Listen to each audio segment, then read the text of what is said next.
What you're about to listen to is a Bry-Fy production.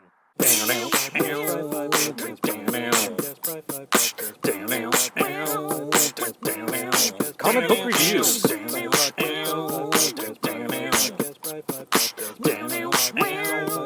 Nifty nerd news.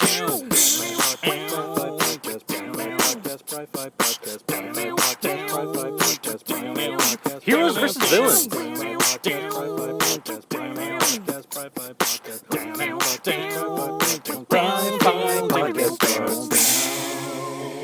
Hey everybody, and welcome back to the Bry-Fy podcast. I'm your host, Bry-Fy, your comics guy, and I want to apologize. This episode's coming out pretty damn late. Actually, tomorrow is Mother's Day. That's how late this is coming out. And that is also the reason why this is coming out so late, because I panicked because I realized what day it was.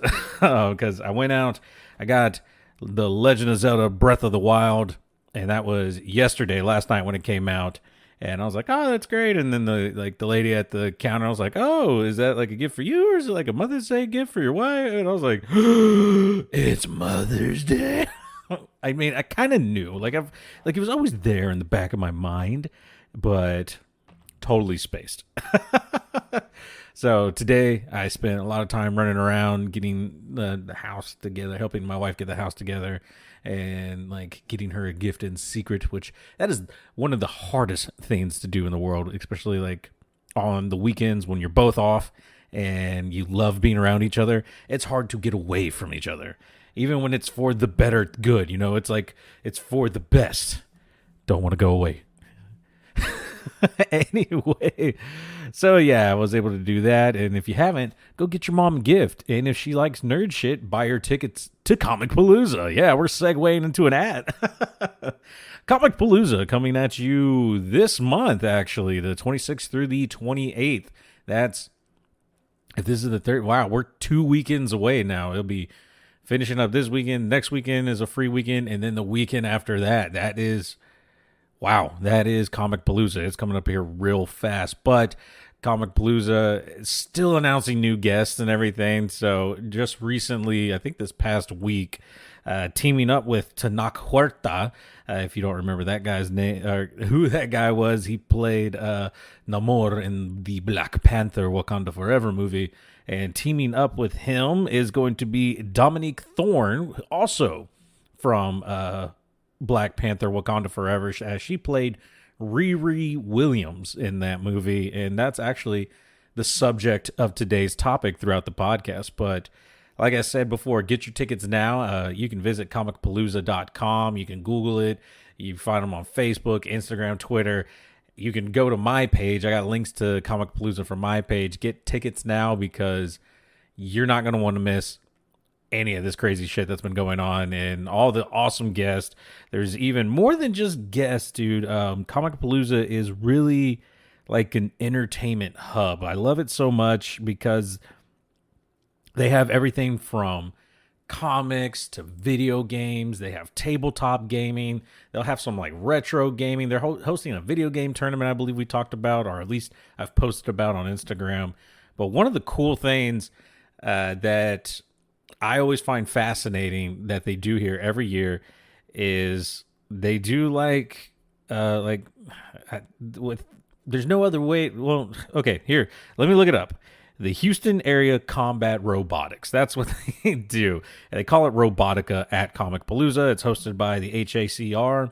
And for me, I grew up loving shows like Robot Wars and BattleBots, and just really wanting to build robots like that and fight them, because I thought that was cool. And I was also into Pokemon, so that was like Robo Pokemon, and then Pokemon became Robo Pokemon, and that was kind of weird. But anyway, so getting to watch and I always swing by to watch some of these fights, or these bouts. I don't know what's the proper word for this, but it's great, man. I've really enjoyed the robot fighting, because it's not always the big bad guys, the beefy heavyweight guys. It's Like sometimes there's these smaller fights that are just really intriguing. They're in like little 4x4 cages, and they just go at it, man. And like I looked up a whole because man, I just went down the rabbit hole honestly,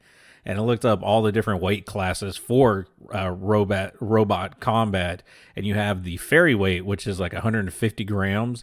You have the ant weight, which is 1 pound. Beetle weight, which is 3 pound. It looks like they're going to be doing other stuff like bot hockey, Lego robotics, and just it's so much cool stuff. I think one year they had one where they were putting robots that could like shoot like balls like through a hoop and stuff, and they had to like I don't know, it was almost like kind of like a Quidditch thing, but the hoops were in the middle. It was just pretty cool to watch. Like it's just so fascinating, especially being into robotics, that and it just really tickles a little bit a part of me for whatever reason.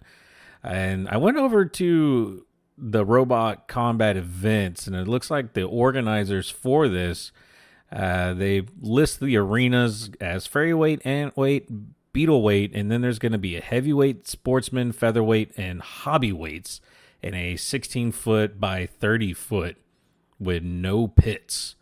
And see, in the fairy weight, they have little pits in the corners because I guess it's really hard to like completely destroy your opponent when you only weigh 150 kilograms.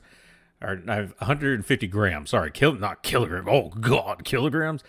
That would literally kill some people. But, so yeah, like, I guess the main goal, and I've watched some of these fights. You can look them up on YouTube. It's fantastic and fascinating. And the goal really at the featherweight is to just push your opponent off the edge. And to me, it's just fascinating watching these little robots, and they're so quick, and they're so precise in their movements. It is just fascinating. But like I said, man, COMICPALOOZA's got something for everyone. I'm super stoked for everything. 3 days of pure, pure, amazing nerd chaos. Like it's nerd chaos, but in the best way possible. And it's not complete chaos. They have the event organized. You can check out the schedule, see what's going on. They even have COMICPALOOZA after dark stuff. So, for those of us 18 and up, our drinking age can go do some fun stuff and still nerd out about that. And there's tons of bars in the area too. So don't think it doesn't have to only be a family fun weekend. You can be an adult and have a lot of fun too at COMICPALOOZA, which is what me and my wife are really stoked about. Anyway, that's not enough about COMICPALOOZA, but for the purposes of this podcast, that's enough about COMICPALOOZA. Let's get into the nifty nerd news.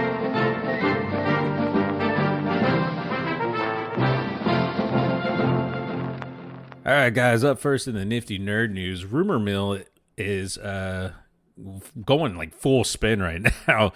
It looks like Carl Urban, who was going to be attending COMICPALOOZA but had prior engagement or something came up, and so now he's no longer able to go. It looks like he's in the final talks to play Johnny Cage, and like I guess they're doing a new Mortal Kombat series, like, which it's dope. Like, let's face it, fucking Carl Urban is like dope as fuck. But it's not a series. It's just the next movie, Mortal Kombat 2.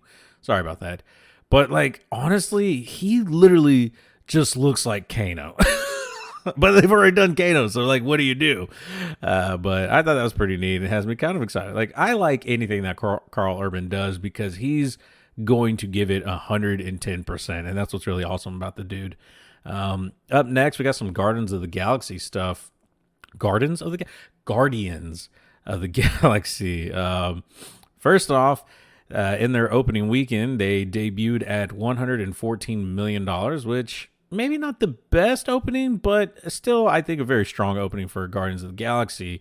But what's been really interesting is people being kind of upset with the content that Guardians of the Galaxy has been putting out. Not like, I guess the movie itself. Like, I guess, I don't know what it is, man. It's PG-13, which obviously means like, hey, you need parental guidance if you're under 13.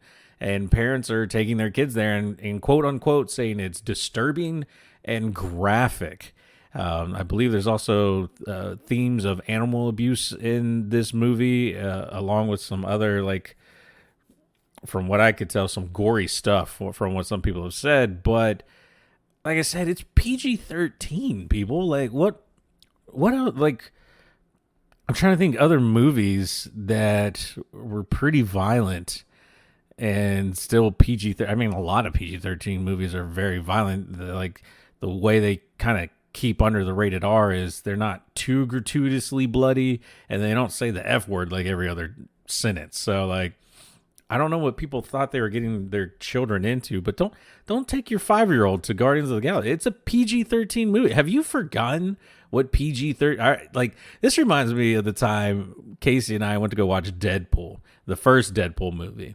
And if you don't remember, I'll kind of just brush you up. The opening credits is when Wade Wilson meets his girlfriend Vanessa, and they just completely get to fucking. Like, the entire, like, first 5 minutes of, like, their relationship in scene by scene is them celebrating each different holiday with different kinds of sex positions. And so, knowing that information, we're sitting in the theater, and this, I believe it was a mother, it could have been a father, it was a parent, a parental guardian, brought in 2 children. And when I say children, I mean very much, they used to be toddlers probably a year ago and are now children. That small of children. And I guess he thought, hey, guns are cool. But then they got straight, just all of it. Just Ryan Reynolds' ass, and then he gets pegged, like, all of it. And I have never seen a parent take their kids out of a movie so fast, which was hilarious. Like, I don't know what you thought, man. And Deadpool was rated R. Like, you brought your children to a rated R movie, and it said rated R on the movie. Like, I don't know, man. Parents make bad decisions. That's really all I can think of. But, so yeah, people have been kind of upset with the themes of Guardians of the Galaxy Volume 3. Just know, if you're going to go, it's not 100% a kid's movie. It's got characters in it that are marketed to kids, but it is not a kids movie. Other more positive note for Guardians of the Galaxy 3, they broke the world record for most prosthetics in a film, which I didn't even know that was a thing, but they used more than 22,500 pieces of prosthetics in this movie to make all the vast different aliens and, like, all the other characters. What's crazy is the film that they beat out, like, just think about it, why, like, I kind of described the film that they beat out, I would have never crossed my mind to have the most prosthetics in a movie until I really thought about the characters and everyone portrayed in this movie. And then it made kind of sense. Do you think you know the answer? Well, you're probably wrong, because the answer was How the Grinch Stole Christmas with Jim Carrey. Sorry, I don't know why I blanked on the name. And when you think about it, it's because everyone was a Who, and they had, like, the nose pieces, and, like, so, and obviously Jim Carrey's The Grinch was very prosthetics out.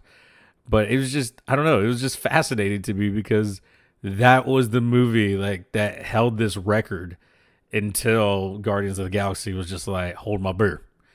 Up next in the nifty nerd news, let's go some streaming news. So it looks like Disney Plus is going to start adding Hulu content, as they're going to try not fully merging the two apps together, but definitely trying to get you to merge both your Disney and your Hulu app together. Now, I don't know what that means price-wise for us, because I am both a Disney and a Hulu subscriber, and I've honestly been thinking about getting rid of one or the other.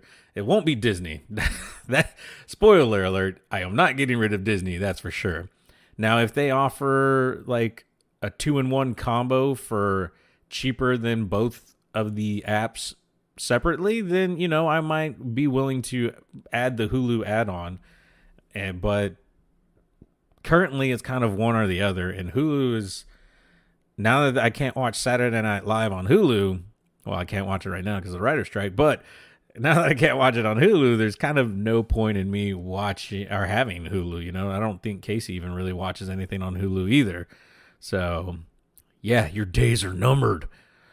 But if they combine them and offer a really good deal to get them, like what were they doing? They were bundling Hulu, Disney, and ESPN like all together at one point. But I quickly dropped ESPN because it just you had to pay extra to get like the good live, like the good. So yeah. Anywho, let's move on to now. I'm all sad and depressed about that. Captain Marvel 2 is going to rely heavily on the movies before it, like Captain Marvel, like all the. So if you don't know about Captain Marvel 2 coming up, or the Marvels, honestly, it's going to star Brie Larson, who's Captain Marvel. I forget who plays Kamala Khan, even though I looked her up. Something God, I'm terrible at this. So you're gonna have Carol Danvers, Kamala Khan, and Monica Rambeau. Those are all the characters in the movie, because I can remember those. Terrible at remembering actresses' name or any actors' names. And before going into this movie, I would recommend you watching Miss Marvel, Kamala Khan series, watch Captain Marvel, and watch WandaVision, which has Monica Rambeau in it, because it's a great introduction to all the characters, and two, all really good shows, especially WandaVision and Miss Marvel. Those were fantastic shows that I think you should check out before going into the Marvels, because one, I think is going to help you a lot. It's going to introduce you to the characters, so that way, you know, you can hit the ground running on the movie. And two, or was that already two? I can't remember. Just go do it. At least Miss Marvel, for the love of God, watch Miss Marvel. That is such an adorable show. And then lastly, it looks like Beetlejuice 2, which is still happening, by the way, is adding William Dafoe to the cast. And I'm not sure what, like, character he will be playing, but William Dafoe is a terrifying looking bro.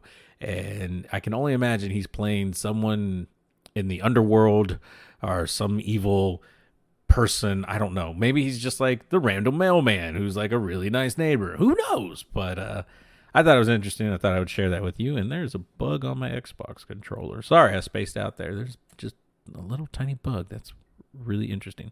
Anyway, that's it for the Nifty Nerd News today. Let's move on to the final subject. We're going to talk about Riri Williams and her introduction into not only the MCU, but also into the comic books.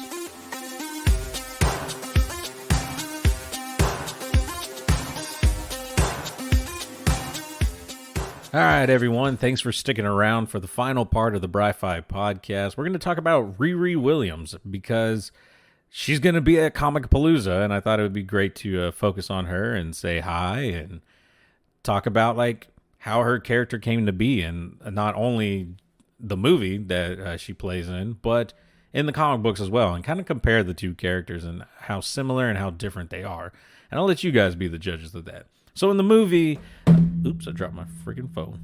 Oh, it's because my wife texted me and it caused it to vibrate and then dropped my phone. Grr.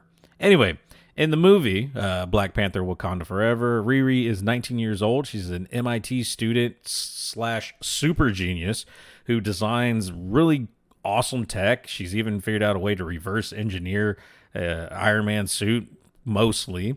And she also does like a underground homework side hustle for money. I guess that's how she affords like the parts and other things that she needs to build these incredible machines. In fact, one of the incredible machines she builds is a device that can detect vibranium for whatever reason. And then the CIA gets a hold of it somehow. I guess they steal it. I don't know what really happens here. And they use it to basically piss off Namor. So that throws Namor into the mix, and he wants to kill Riri Williams. Wakanda's like, well, hey, we're kind of more out in the open and really okay about that. And we're going to protect Riri Williams because, you know, you shouldn't kill a person. Maybe just destroy the machine and how to make it. But I guess they were like, well, even if we destroy the machine and how to make it, she still remembers how to make it. So we got to destroy her. And I'm just thinking to myself, isn't there like mind wipe devices? Like Scarlet Witch is still a thing. Like we know people.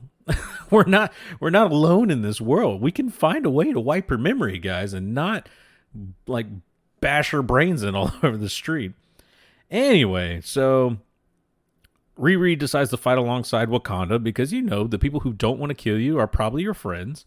And with the help of she like makes a Iron Man vibranium armor suit now, which is the birth of Ironheart here in the movies. And she just, I don't know, just starts whooping up on some freaking Atlanteans or whatever they're called, the Namorians, because they're from Taco Con. I forget where they're from. I forget the name of the place. Either way, joins in the fight. They end up defeating Namor, and Riri gets to be free. Yay! But she's got to give back the suit that she made at Wakanda. And oh yeah, they kick her out of Wakanda because reasons. I don't remember. I don't know. My biggest question throughout this whole movie with Riri Williams, I don't mind the introduction all that much because you got to introduce her somehow, right? And MIT just being a super genius, I guess that works, right? There's smart people at MIT. We all agree with that, right? But to build a vibranium detection machine, and the only explanation I remember being given in the movie is my teacher essentially dared me to do it, and so I did. No, that's not how that works. Were you helping someone? Who is this professor that told you to build this machine or dared you to build this machine? To me, that should have been somebody or it should have been revealed in the after credit scene. Oh, this was somebody. Maybe it's Victor Von Doom, Dr. Doom. That's something cool. Or Otto Octavius, somehow was her professor. And in this universe, he's not quite yet Doc Ock, but then he saw the thing with Spider-Man and the whole Spider-Verse thing. And then he was like, you know what? Yeah, I should make octopus arms. I should steal things. But yeah, so that's kind of her movie intro and what happens and how she becomes Ironheart there. In the comic books, she's 15 years old, and also for the comics, she was created by Brian Michael Bendis and Mike Deodato, and first appeared in May 2016 in Invincible Iron Man, which was the third volume, or the third run of the series, issue number 7. And it's very briefly in that issue because I went to go read it thinking, oh yeah, here we go. Rubbing my hands oh, it's time for some Riri. And she's literally just in the last panel. And then you get more of her in the next couple of issues and kind of introduced to her. But in the comic books, same thing. 15 years old. Well, that's not the same. That's 4-year difference.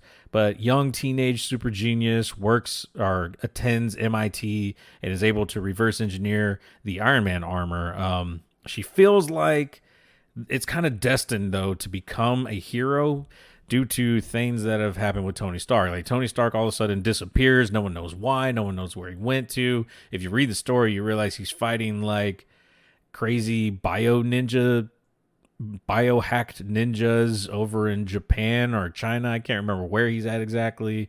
And I think he's fighting against the Techno Golem who can control all types of technology. So basically she just rips the Iron Man suit off Tony Stark. So he's got to find a weird and interesting way without tech to take this person down, which is kind of cool. But so yeah, he's gone. Riri kind of feels some type of connection there. I think it's meant to be. I think because I've built a giant death machine, I should become Iron Man. Totally forgetting that I'm pretty sure Rescue existed at this point, which was Pepper Potts as Iron Man. Warhammer has definitely been around for a while. Or War Machine. Why did I say Warhammer? Yeah, of course Warhammer has been around, but War Machine has been around for I don't know how long. But I guess he's off trying to find Tony Stark things too, so he's kind of unavailable. I don't know. She feels the need, man. So after some sloppy heroics, she later gets discovered and endorsed by the now not disappeared Tony Stark because he comes back from everything. And, they kind of team up. And then she kind of branches out on her own. She becomes Ironheart and eventually joins the Champions, which is like the Young Avengers, but with a cooler name. And so I think I kind of like that way better because, she has like this mentor in the comics, and it's Tony Stark. And Tony Stark's not always the best person to be a mentor if you know the character and know that he's an alcoholic and know that sometimes he makes very selfish decisions. There's the word I was looking for. But I think it's kind of interesting, and I like her character. Actually, I like both characters in the movie and the comics. I think in the comics she's a little more of an ass. Like, she's really mean, and it's kind of interesting. But she means well and she wants to be a good person. I really like her in the movie because she's more snarky and kind of like, I don't know, she's just funnier to me in the movies versus in the comic books. But I haven't read too much about her in the comics, so that could change, man. Eventually in volume 4 of Invincible Iron Man, so this is like after Civil War 2 has happened at this point, and in Civil War 2 pits Tony Stark versus Carol Danvers, so Iron Man versus Captain Marvel in this iteration of the Civil War, and Tony ends up getting put into a coma by Carol Danvers in their fight, and so now everyone knows Tony Stark is out. Like, there ain't no, oh, well, maybe he'll come back. No, homie is holed up in a hospital bed, just straight in a coma. Not cool. And so, you get a little more backstory on Riri in this now, because now Riri is headlining the comic. She is, for better or for worse, the Iron Man in the comic book, and it's issue number 1, volume 4 of Invincible Iron Man, issue number 1. And you learn at a very early age, maybe 5, who knows, she is diagnosed with terminal I'm a super genius syndrome. And like, it's kind of hilarious the way that they're treating it. It's like the parents are meeting with what seems like a doctor, and he's like, I've got bad news. Your daughter's bored because she's way too smart for you. You guys are idiots compared to her. And like, basically that's what he says. And the mom is like, I didn't know. How was I supposed to know? She had toys and tablets and all the things to keep her preoccupied. But ma'am, your daughter's a super genius. She's beyond your comprehension. I don't know. I thought it was just kind of funny the way they like described her and talked about her as a child. Eventually she grows up a bit. She still like loves tinkering and playing with just robotics and electronics and things like that. Eventually she meets her best friend, Natalie, and Natalie's kind of like pulls her out of her world and into the real world, like, because Riri will get so engrossed and so just into what she's doing, she completely forgets things. Like, she forgets to eat, forgets to go outside and touch the grass. Like, so this is what Natalie is to her. Natalie is her connection to normies. And so it was very interesting to see their connection and see them get along with each other. And then we go to a couple of years later, and family is having fun. They're out at a picnic, having a barbecue, and all of a sudden you see in the background a commotion happening, and it turns out there's a drive-by. Riri's stepdad dives to cover Riri and Natalie, and unfortunately both her stepfather and Natalie are killed in the gunfire. And so that's kind of what gives Riri her sense of responsibility, and why now she's not just building robots as a hobby, but she wants to do it to help people and protect people. And so that's kind of like how the comic book introduces us to Riri Williams. And that's what sends her off to start being a superhero. She like goes to New Mexico. This happens in earlier Iron Man stuff, but she goes to New Mexico to fight some bank robbers. Then she's fighting against this crazy mutant who is in Wyoming for whatever reason, and like launching crazy not hologram monsters from her body. It's like she can produce monsters because of her DNA or some, I don't know. It's weird mutant shit, and you just gotta read comics to really understand. And I read comics and I still don't fully understand what the fuck I just read.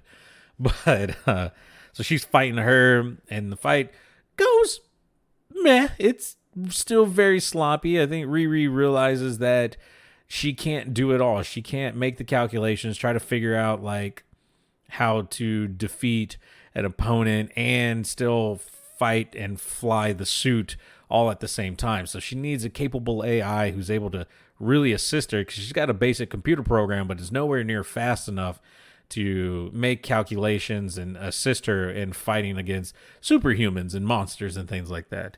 And so that's what she realizes. But one of the big fallouts and like one of the craziest shit that happens, so she helps everyone, like saves the day, beats up this mutant, like takes down, saves everyone from all the DNA monsters, because once you knock her out, all the weird DNA mutant monsters just disappear.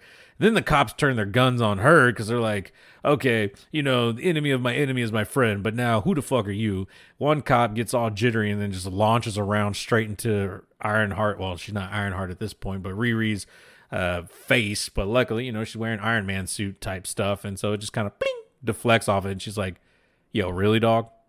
Like, in this environment?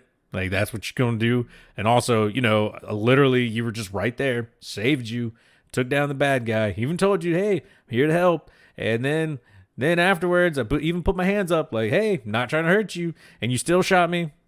You're a douche. Pull his badge. Anyway, so that's kind of, you know, like an introduction to Riri Williams. It was enough, like this issue, issue 1 of volume 4 of Invincible Iron Man, is enough to make me want to read more. You know, I've been looking for a new book to read as far as Marvel series goes, and I kind of just wanted to read this one just for like COMICPALOOZA's sake. But after reading this issue of Invincible Iron Man, I kind of got really interested into what's going on. Also, Mike Deodato's artwork is really fantastic, and I really enjoyed that a lot. So that made reading and trying to figure out what Riri's deal was really entertaining. And so I think I'm going to continue with it. I think I'm going to read more Riri Williams up until I get to the actual Ironheart series, because right now she plays in the Invincible Iron Man comic, but eventually she will get an Ironheart book. And it also kind of makes me want to start reading Champions now that I know she goes in the Champions. Plus, Miles Morales is a part of it. Kamala Khan is a part of it. So I kind of want to go that route now. And now that Riri's part of there and it's another character I'm interested in, I got 3 characters that I'm interested in all in one book. So I think I want to check that out. But yeah, man, that's it for the comic book review or discussion of the podcast today. Hopefully you guys enjoyed it. Hopefully it didn't go on too long. And hopefully you have thoughts and ideas. But most importantly, and most hopefully, I'm going to see you at COMICPALOOZA, especially on Saturday, May 27th at the George R. Brown Convention Center. I will be on the main floor at the podcasting booth at 3 p.m. doing a live show in front of whoever decides to make the mistake of sitting in the chairs. Like, that's usually what happens. Like, so the live show and being able to use the podcast stage on the main floor is not so much like an actual entertainment stage where people are like, whoa, we're gonna watch this band, like type thing. It's really like for podcasters to have an area to sit and do a live show there. And then there's also chairs where people could sit and watch. They have like 5 rows of like 10 chairs, you know, so you can fit like 50 people in that small area. They have a PA system so people can hear you. And it's not just you talking to yourself. It is you talking through a microphone and speaker for others to hear. And what typically happens is COMICPALOOZA is a very large convention. There's a lot of walking, and you will get tired, and you will want to sit down. Then you see this open area with a bunch of free seats, and you're like, hell yeah, let's sit down. And then you start listening to some dude or whoever start talking about really weird nerd shit that you may or may not be interested in. And it's just awkward for everyone because they just want to sit there to relax. You want to sit there and do your show, but you also kind of want to interact with people because this is like your one chance to do a live podcast and have a live quote unquote studio audience. And so it just becomes awkward, especially for me, because normally I do a solo show. I don't have anyone to talk to except for whatever figurine I put in front of me just to stare at while I'm recording the microphone. Today it's Sleepy Bulbasaur, and he sleeps on a beanbag, and that's really cute, and I think I'm going to take a picture. Anywho, so trying to come up with an idea for COMICPALOOZA to talk for 45 minutes and have an entertaining show, but also provide good content for you guys at home at the same time who maybe don't go to the show or want to hear it afterwards, is not the easiest thing for me because I am an awkward person. I've thought about doing a searching for a co-host episode. So basically whoever sits down, if anyone sits down, I drag them over to the table and force them to record with me and, just do like a little 5-minute set, like set a timer for 5 minutes and see how well they do. Like I'll come up with news stories or something that we can talk about. And like that's what I thought about doing. I thought it would be kind of funny and just like it's a way to get people involved and have a lot of fun with it, or at least I believe. I don't know. I've also thought about coming up with fake news stories using Cards Against Humanity cards, but then that could get a little raunchy and risque. And then also, like, the scary thing is people are unpredictable. So how will I know?